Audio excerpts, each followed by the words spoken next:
안녕하세요, 여러분. 김곱슬입니다. 여러분, 이 더운 여름 잘 보내고 계신가요? 한국에서는 이제 막 장마가 끝나고 본격적인 여름 무더위가 시작됐다고 해요. 여름에 날씨가 너무 더우면 더위에 지쳐서 몸이 아픈 사람들이 있죠? 그런 걸 더위를 먹다라고 표현하는데요. 더위 때문에 몸에 이상이 생겨서 아프다는 말이에요.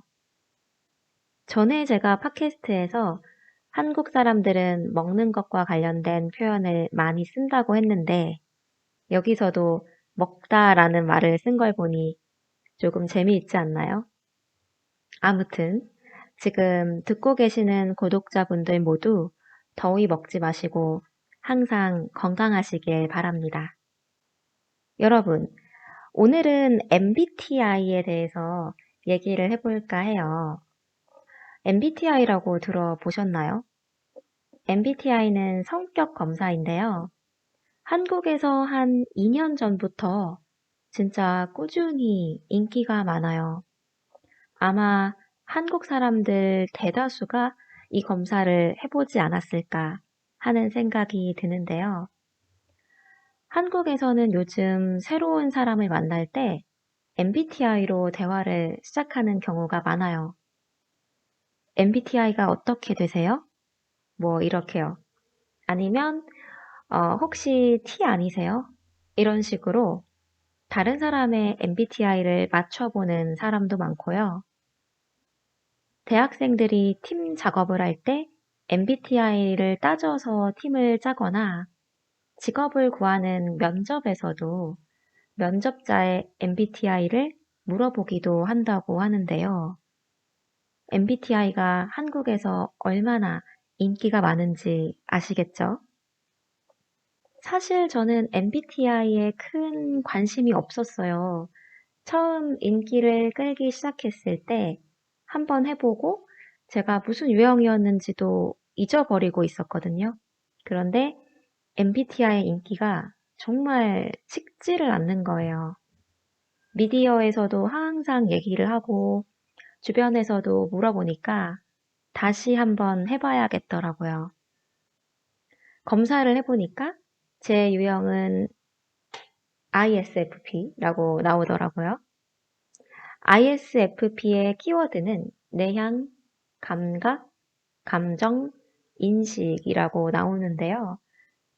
설명을 보니까 맞는 부분도 있고 맞지 않는 부분도 있었어요. 한 가지 예로 P인 사람들은 계획을 세우기보다는 자유롭고 즉흥적인 성향이 있다고 하는데요. 저도 즉흥적으로 일을 할 때도 있지만 제이처럼 계획적으로 일을 할 때도 많거든요. 여행을 예로 들어보자면 저는 일단 여행 계획을 세우고 그 계획에 따라 움직이는 걸 좋아하는 편이에요. 그래서 결과가 피로 나왔다고 해서 제가 즉흥적인 사람이라고 딱 잘라 말할 수는 없는 것 같아요. MBTI가 자신의 성격을 아주 잘 나타내준다고 믿는 사람들도 있고, 또 정확하지 않다고 느끼는 사람들도 있어요. 저는 후자고요. 사람의 성격을 정확히 16가지로 나누는 게 진짜 가능할까요? 사람은 누구나 입체적인 면이 있잖아요. 때와 장소에 따라, 또 누구와 함께 있느냐에 따라 성격은 조금씩 달라질 수 있는 것 같아요. 많은 사람을 만나는 걸 별로 좋아하지 않는 아이인 사람들, 집순이 집돌이들의 경우에도 정말 친하고 편안한 사람들과는 여럿이 같이 어울리는 걸 좋아하잖아요. 또 누군가에게 조언을 해줄 때도 상황에 따라 F처럼 감정적으로 위로를 해줄 때도 있지만 T처럼 현실적인 조언을 해줄 때도 있고요. 그래서 저는 MBTI를 너무 믿는 건 좀 위험하다고 생각해요. MBTI가 다른 사람들을 함부로 판단하는 도구가 될 수도 있으니까요.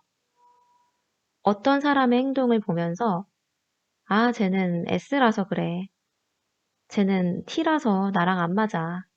이렇게 생각하면서 상대방을 단정 지어 버리는 것처럼요. 아니면 자기 자신의 부정적인 모습들을 합리화하는 도구가 될 수도 있죠. 나는 T니까 네가 이해해. 이런 식으로요. 물론 MBTI에도 긍정적인 부분이 있어요.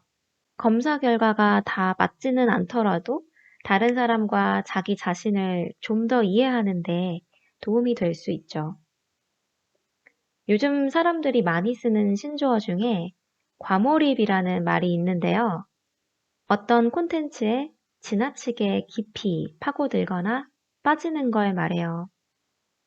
MBTI가 자신과 남을 이해하는데 도움을 줄 수도 있지만 또 오해하게 만들 수도 있으니까 과몰입만 조심하면 될 것 같아요.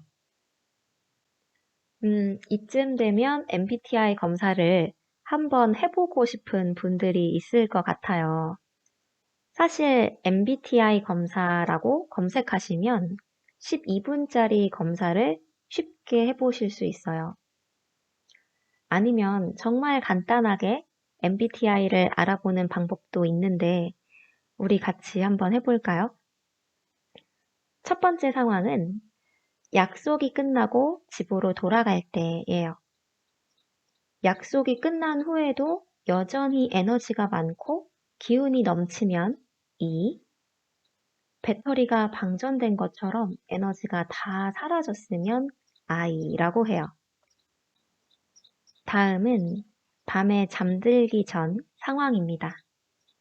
자기 전에 이런저런 상상의 나래를 펼친다면 N, 침대에 눕자마자 별 생각 없이 잠에 든다면 S라고 해요. 다음은 다른 사람의 고민을 들어줄 때예요. 공감해주기보다는 이성적으로 판단하면 T, 이해가 안 가도 일단 공감해주면 F라고 해요. 마지막으로 내일 약속이 있을 때입니다. 일어나는 시간, 씻는 시간, 집에서 나갈 시간, 내일 입을 옷 등등 세부적인 것들까지 미리 계획한다면 J, 다른 계획은 세우지 않고 그냥 몇 시에 일어날지만 생각한다면 P라고 합니다. 이 테스트는 제가 유튜브에 올라온 MBTI 만화에서 본 건데요. 간단하지만 꽤 정확하다고 말하는 사람들이 많더라고요. 여러분은 어떤 결과가 나왔나요? 그리고 그 결과가 자신의 성격과 잘 맞는 것 같나요? 궁금한데요. 여러분, 오늘은 한국에서 인기가 정말 많은 MBTI에 대해서 이야기를 해봤어요. 한국인 친구가 있다면 이미 자신의 MBTI를 알고 있을 수도 있고 아니면 들어는 봤지만 아직 검사는 안 해본 분들도 있을 것 같아요. 궁금하다면 재미로 한번 해보시고요. 저는 여기에서 마칠게요. 오늘도 들어주셔서 감사합니다. 다음에 또 오세요.